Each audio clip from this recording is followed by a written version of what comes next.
할렐루야.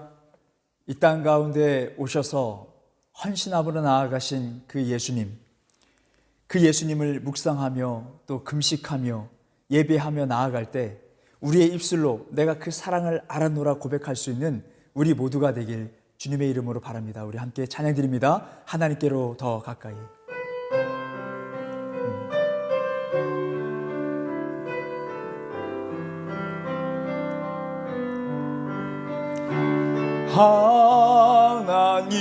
하나님께로 더 가까이 갑니다. 고통 가운데 계신 주님, 변함없는 주님의 크신 사랑, 영원히 주님만을. 우리 다시 한번 고백합니다. 하나님께로 더 가까이 갑니다. 하나님께로 더 가까이 갑니다. 고통 가운데 계신 주님, 변함없는 주님의 크신 사랑, 영원히 주님만을. 다시 한번 우리 고백합니다. 하나님께로 더 가까이.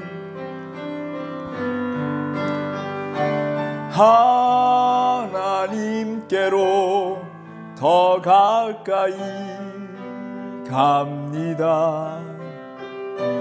고통 가운데 계신 주님, 변함없는 주님의 크신 사랑, 영원히 주님만을 섬기리. 이 시간 기도하기를 원합니다. 십자가의 그 사명을 이해할 수 없었던 제자들, 그 제자들을 뒤로하고 홀로 십자가를 지시러 올라가신 예수님을 생각해 봅시다. 이 시대에 살아가는 우리도 예수님의 그 사랑을, 그 예수님의 십자가의 공로를 우리의 머리로 이해할 수 없습니다. 그러나 우리가 예배하고 기도하며 묵상하며 나아갈 때 머리로만 알았던 그 지식이 이제 가슴으로 내려와서 고백할 수 있는 우리가 되게 하여 주시옵소서. 그리고 예수님을 배반했던 그 제자, 다 뿔뿔이 흩어졌던 제자들 다시 찾아오셔서 위로하시고 사명감을 회복시켜 주신 그 한없는 그 사랑을, 그 은혜를 하나님 깊이 깨닫게 하여 주시옵소서. 내 입술로 주님의 사랑을 고백하게 하여 주시옵소서. 우리 함께 통성으로 기도하며 나아갑니다. 기도합니다. 하나님, 우리는 주님의 사랑을 깨달을 수 없습니다. 알고는 있지만 가슴으로 고백할 수 없음을 고백합니다. 이 시대에 살아가며, 죄 많은 말살 시대에 살아가며, 하나님, 우리는 늘 좌절하고 넘어지며 부끄러워하며 살아가는 존재됨을 고백합니다. 내 죄를 고백하기 바쁜 세상 속에서 살아가고 있습니다. 하나님, 우리의 죄를 용서하여 주시고 베드로의 연약함을 용서해 주셨던 것과 같이 우리의 연약함을 용서하여 주시옵시고, 하나님의 사랑을 깊이 깨닫는 우리가 되게 하여 주시고, 이 세상이 살아가는 그 동안에 제사장으로서의 그 사명을 감당할 수 있는 하나님 그 사명을 회복하게 하여 주시옵소서. 이 고난주간에 우리 벨람교회 금식하며 하나님 나아갑니다. 그 과정 속에 형식으로만 하는 것이 아니요 마음으로 하나님을 찾을 수 있도록 도와주시고, 하나님의 성령의 감동으로 인하여 오늘 하나님의 사랑을 깨닫는 우리가 되게 하여 주시옵소서. 하나님께로 가까이 갑니다. 고통 가운데 계신 주님, 변함없는 주님의 그 신사랑 영원히 주님만을 섬기리.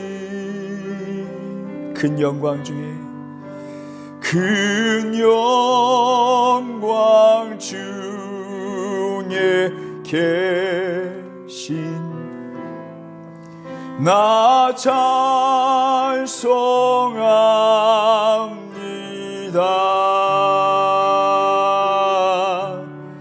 영원히 계신 주 이름 나 찬송합니다.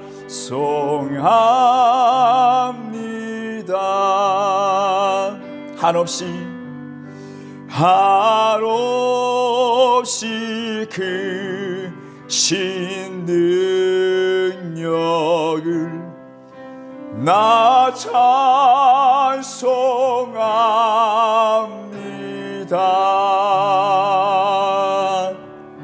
참되고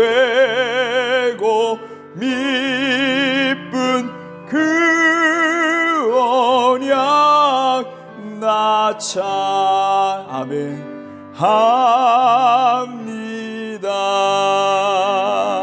그 온유하신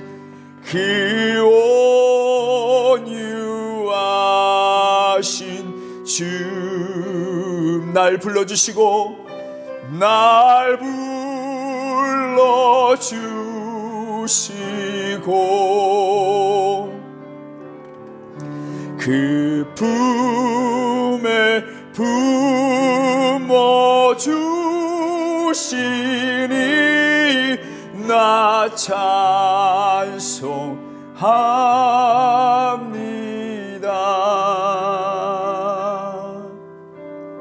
아멘. 우리 함께 기도하겠습니다. 하나님, 주님의 그 십자가를 묵상하는 그 가운데 온유하신 주님의 음성을 듣는 우리가 되게 하여 주시옵소서. 오늘 이 시간 말씀을 전하려 합니다. 말씀 가운데 주시는 그 은혜에 귀 기울일 수 있도록 도와주시고 그 은혜에 감격하며 또한 결단하며 살아가는 우리 모두가 되게 하여 주시옵소서. 예수님의 이름으로 기도드렸습니다. 아멘. 오늘 우리에게 주신 말씀 베드로전서에 있는 말씀입니다. 베드로전서 1장 1절에서 2절 그리고 5장 12절에서 14절에 있는 말씀을 우리가 함께 봉독할 때 우리 한 목소리로 합독하여 읽도록 하겠습니다. 1장 1절 2절을 봉독합니다. 예수 그리스도의 사도 베드로는 본도, 갈라디아, 갑바도기아, 아시아, 비두니아에 흩어진 나그네 곧 하나님 아버지의 미리 아심을 따라 성령이 거룩하게 하심으로 순종함과 예수 그리스도의 피 뿌림을 얻기 위하여 택하심을 받은 자들에게 편지하노니 은혜와 평강이 너희에게 더욱 많을지어다.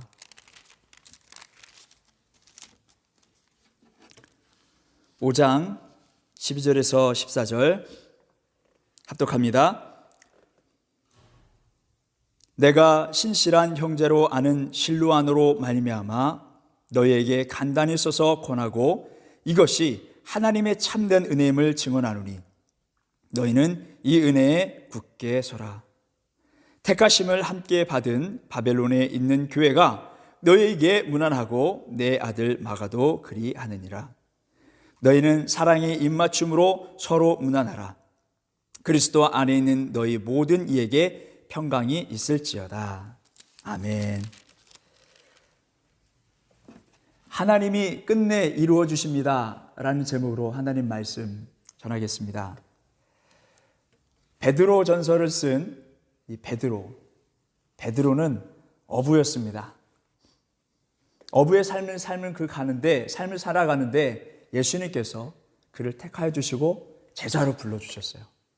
그래서 3년간 예수님의 제자로서 살아갑니다. 그것도 수제자로서 살아갑니다. 그런데 예수님이 고난을 당하셨을 때 그는 예수님을 배반합니다.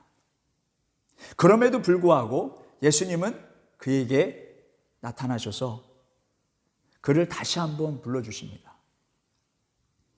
그 후로 그가 성령의 충만함을 받고 놀라운 기적들을 이루어 나아가는데요. 안진뱅이를 일으킵니다. 그리고 그가 설교할 때 수천 명의 사람들이 한꺼번에 주님에게로 돌아오는 놀라운 역사가 일어났습니다.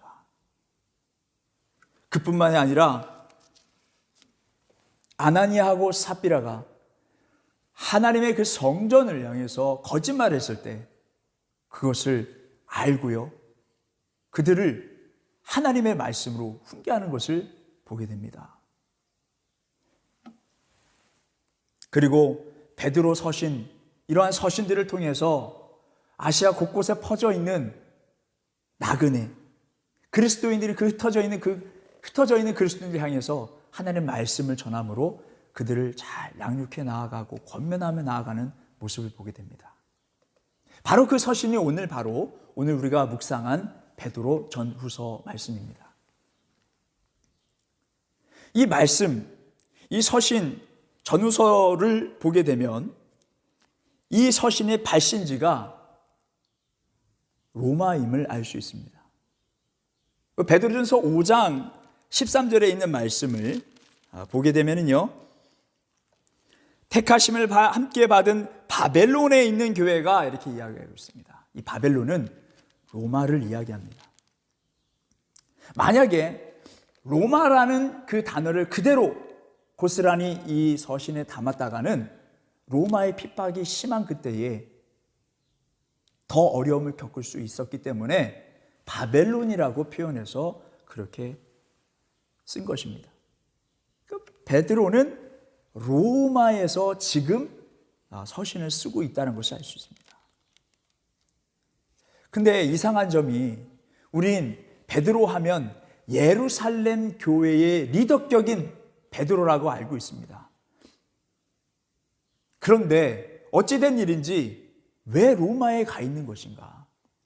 그리고 1장 1절에 있는 말씀들을 보게 되면 본도나 갈라디아, 갑보디게아 이러한 5지역에 이 5지역은 베드로하고 어떤 관계가 있는가? 의문이 생겨요. 이런 의문들이 생깁니다. 여러분, 이 의문들을 해결하기 위해서는 우리가 초대교회로 넘어가야 합니다. 최초 교회가 형성되는 그 시기로, 성령의 충만함을 받아서 나아가는 그 시기로 봐야 합니다. 예수님께서 말씀하신 대로 제자들과 사도들은 성령의 충만함을 받기 위하여 기도하며 나아갑니다. 그리고 결국 성령의 충만함을 받고 교회를 세워 나아가고요. 교회를 세워 나가는데 그냥 교회다 이렇게 끝난 것이 아니라 조직적으로 교회를 운영하는 것을 보게 됩니다. 그래서 직분을 줍니다. 집사의 직분을 주고, 그리고 각자의 일을 분담해서 나아가는 아주 조직적인 모습을 보게 됩니다. 그래서 복음을 전하는 사람, 말씀을 전하는 사람, 그리고 봉사하는 성도들, 이렇게 나누어져서 하나님의 교회를 세워나가는 것을, 또 하나님의 나라를 확장해 나아가는 것을 보게 됩니다. 그러는 가운데서도 계속 유대인들은 이러한 교회를 핍박해 왔어요. 조여왔습니다.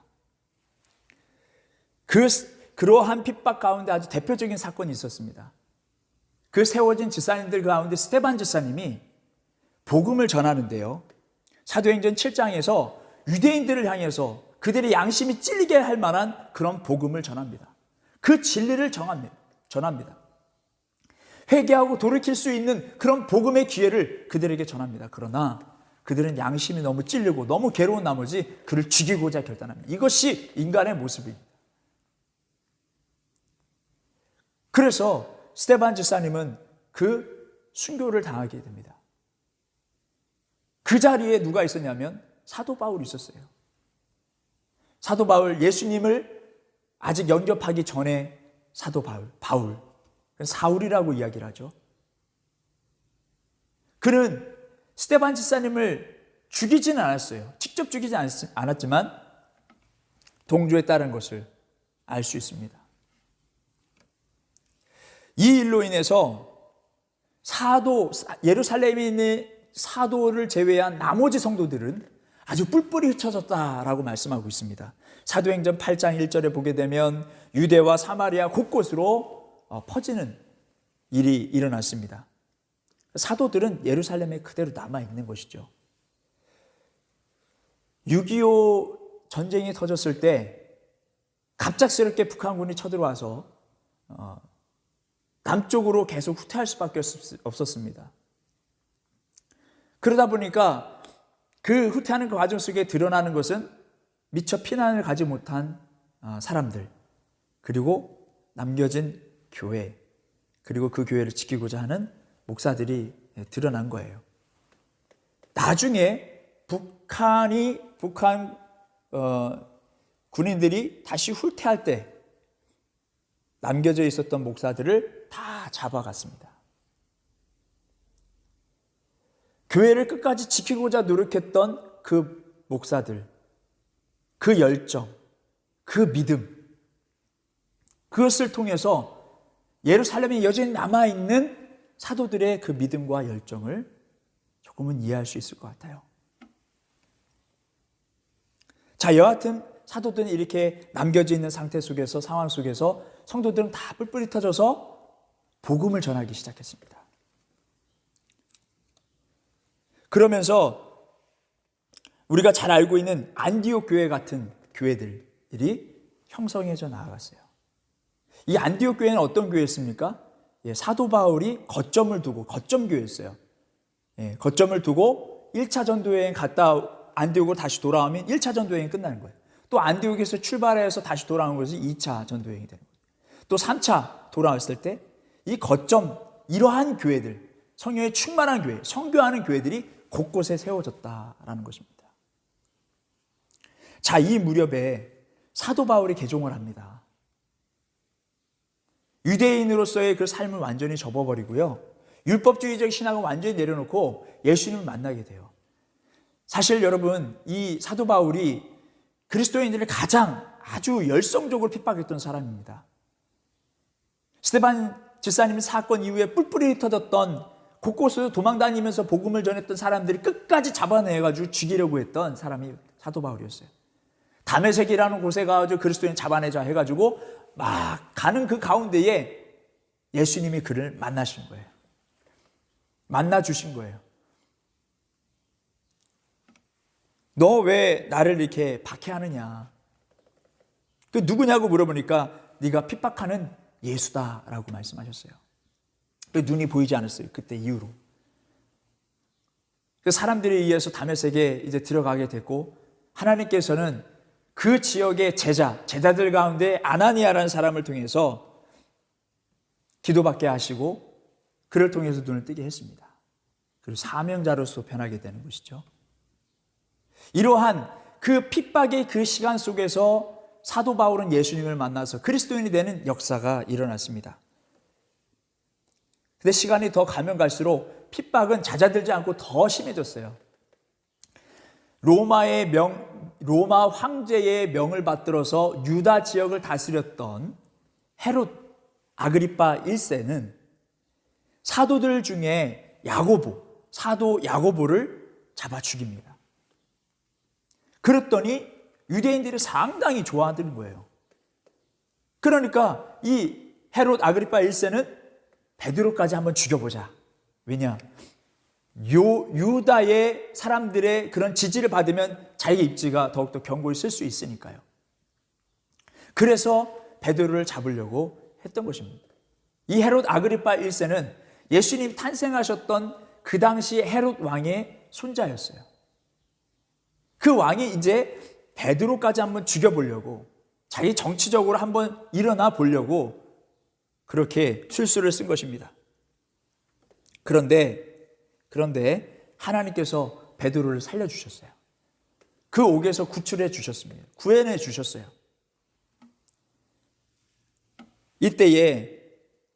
바로 이때에 베드로를 위해서 기도해 주었던 공동체에 찾아가서 있었던 일들을 이야기하고, 그리고 또 이 이야기, 내가 이렇게 하나님의 은혜로 말미암아 구원함을 받았다라는 것을 다른 사도들과 또 야고보에게 전해달라 하고 예루살렘을 떠나는 장면이 바로 사도행전 12장 17절에 나와 있습니다. 여기서 야고보는 예수님의 형제예요.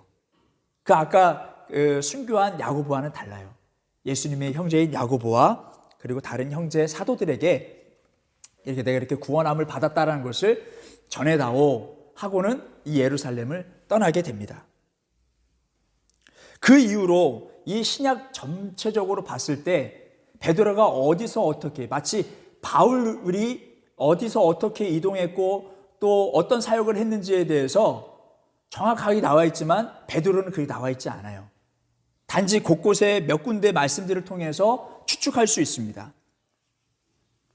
첫 번째로는 갈라디아서 2장 11절에 있는 말씀을 보게 되면 베드로가 안디옥에 지금 가 있는 것을 볼 수 있어요. 그러니까 예루살렘을 떠나서 이제 안디옥에 가 있는 것이죠. 그리고 베드로전서 이 지역들 1장 1절에 나오는 이 다섯 지역이 여기 말씀에 나오는 거 보면 베드로는 안디옥뿐만 아니라 곳곳에 돌아다니면서 하나님의 말씀을 전했을 것이라는 것을 알 수 있습니다. 그리고요, 오늘 본문 베드로전서 5장 13절에 있는 말씀 보게 되면 바벨론, 아까 로마라고 이야기를 했죠. 바로 이 로마에서 활동을 했다는 것을 알 수 있습니다. 그리고 그가 결국 로마에서 인생을 마쳤다라는 것이죠. 확실히 알 수는 없지만은 그렇게 우리는 추측할 수 있습니다. 이때 로마에서 이 베드로전서, 베드로가 서신을 썼던 것, 그 지역에 있는 성도들을 위해서 그 서신을 썼을 때의 그러한 상황은요, 좋지 않았어요. 점점 더 핍박이 심해지는 그 가운데요, 이 서신을 쓰게 됩니다. 그때의 시기가 대략 63년경에서 64년경. 여러분 64년경에는 로마의 대화재가 일어났던 시기입니다. 네로 황제 시기였는데요. 네로 황제가 이 대화재의 주범으로서 그리스도인으로 지명을 합니다. 그 이후로부터 313년까지 그 긴 시간 동안 핍박이 일어납니다. 그래서 많은 사람들이 원형 경기장에 끌려가서 죽기도 하고 핍박받고 끌려가고 그 어려움들을 당하기 시작했죠. 그 어려움의 시작점, 이제 유대인들이 괴롭히는 것이 아니라 이제 국가적으로 그리스도인들을 괴롭히는 그 시점에 이 서신을 쓴 거예요. 그래서 그 말씀들을 보게 되면 소망이라는 단어가 나와요. 산소망. 베드로전서에 나오는 아주 핵심적인 단어이기도 합니다. 산소망. 예수님께서 죽으셨고 그리고 부활하셨다. 그리고 우리도 그날에, 주님이 오시는 그날에 우리도 부활한다. 그것이 산소망이었습니다. 이 산소망을 가지고 살아라는 거예요. 앞으로 이 산소망을 가지고 어떤 시험이 있다 할지라도 이 산소망을 붙잡아라. 그리고 모든 관계 속에서 나라가 여러분들을 어떻게 대하든지 간에 그 산소망을 붙잡으라는 거예요. 그리고 우리가 살아가는 사회 속에서 인간적인 관계 그 질서 속에서 우리가 어떻게 살아갈 것인가, 구체적으로 삶 속까지 들어가서 그 산소망을 가지고 살아라. 그런 가르침을 주시기 위해서 이 베드로 전후서를 말씀을 쓰게 된 것입니다. 오늘 말씀을 전하는 그 가운데에 우리가 또 한 가지 깊이 생각해야 될 부분이 있습니다. 베드로는 수제자였지만은 자신의 연약함으로 인해서 예수님을 배반했던 사람입니다. 그러므로 인해서 3년 동안의 그러한 수제자의 그러한 삶, 다 망가지는 그런 순간을 느끼게 됩니다. 경험하게 됩니다. 참 얼마나 허무했을까요? 그 3번 부인한 것으로 인해서 자기의 모든 것이 다 끝난 거예요. 하지만 예수님이 그를 만져주셨을 때, 그를 만나주셨을 때 그가 변화되었고 더 큰 사역을 감당하는 하나님의 사람이 되었다는 것. 요셉도 마찬가지입니다. 요셉은 자기의 연약함보다는 형들의 그런 간악함으로 인해서 인생이 완전히 꼬였던 사람이에요. 이 정도 되면 인생 포기할 정도죠. 그런데 하나님께서 그와 함께 해주시니까 그의 인생이 활짝 피게 됩니다. 하나님의 섭리였음을 깨닫게 됩니다. 그리고 그것을 믿음으로 또 선포하며 많은 사람들에게 신앙을 심어주는 것을 보게 됩니다. 그리고 스테반 집사님 어떻습니까? 스테반 집사님 그 열성적인 그 믿음, 유대인들의 그러한 포악성으로 인해서, 유대인들의 그 죄성들을 인해서 순교를 당하게 됩니다. 이제 복음은 끝이 난 것 같아요. 그리고 모든 사람들이 그 이야기만 하면 모든 사람들이 겁을 먹고 이제 신앙을 버릴 것 같아요. 그러나 하나님께서 그 사건에 개입하시기 시작하니까 놀랍게도 많은 사람들이 더 믿음을 가지고 전파하기 시작했습니다. 그리고 예루살렘 유대인을 중심으로 했던 그 교회가 이제 이방인들을 향해서 곳곳에 퍼져나가면서 안디옥과 같은 그 성령이 충만한 역사하는 교회, 일하는 교회들로 세워져 나아가는 것을 보게 됩니다.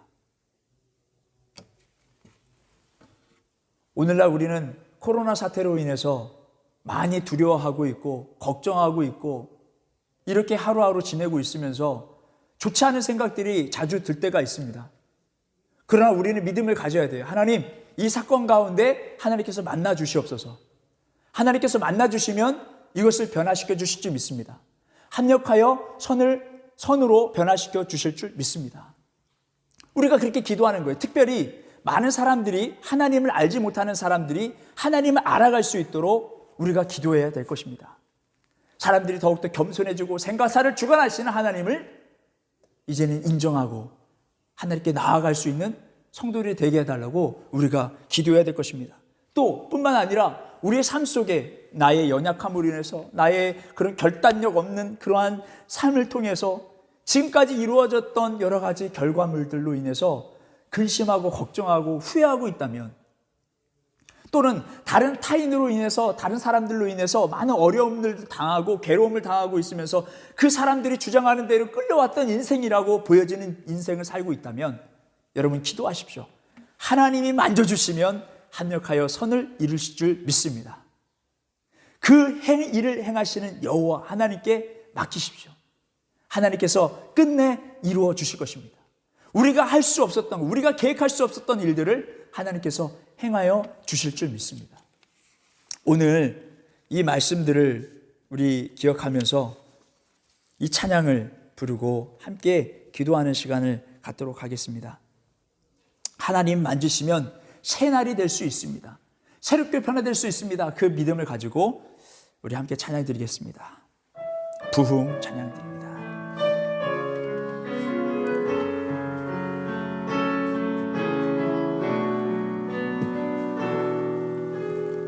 이 땅의 황무함을 보소서. 이 땅의 황무함을 보소서. 하늘의 하나님 긍휼을 베푸시는 주여, 우리의 죄악 용서하소서. 이 땅 고쳐 주소서. 이제 우리 모두 하나 되어 이 땅에 무너진 기초를 다시 우리의 우상을 태우실, 우리의 우상들을 태우실 성령의 불 임하소서. 부흥의 불길 타오르게 하소서. 진리의 말씀 이 땅 새롭게 하소서. 은혜의 강물 흐르게 하소서. 성령의 바람 이제 불어와 주의 영광 가득한 새날 주소서.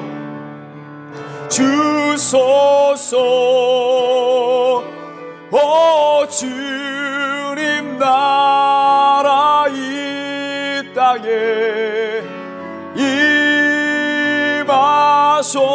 임하소서. 이 시간 우리 함께 기도하기 원합니다. 하나님, 나의 연약함으로 인해서 후회하는 삶을 살았습니다. 하나님, 회개합니다. 그러나 하나님, 내 삶에 나의 삶을 만져주셔서 하나님, 이제 합력하여 선을 이루시는 하나님을 만나게 하여 주시옵소서.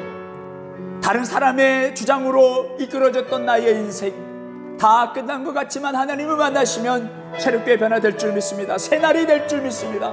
하나님, 오늘 코로나 사태로 인해서 많은 사람들이 힘들어하고 두려워하고 있으며 앞으로의 삶을 걱정 속에 살아가고 있습니다. 하나님, 주님 만져 주시옵소서.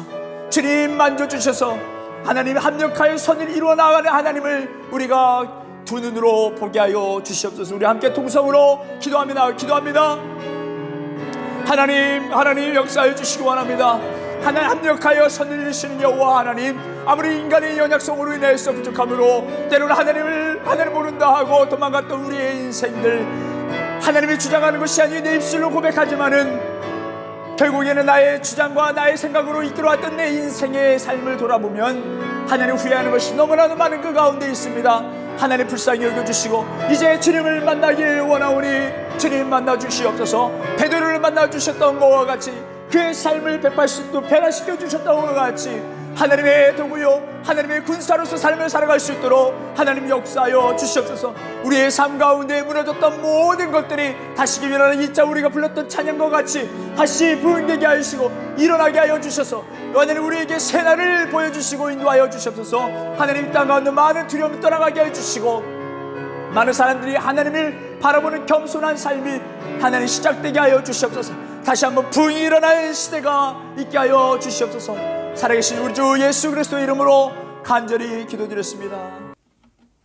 이제는 우리 주 예수 그리스도의 은혜와 하나님의 극진하신 사랑과 성령님의 교통하심이 베레한백교의 모든 성도들과 그들의 가정과 학업과 사업이 함께하옵시길 간절히 축원하옵나이다.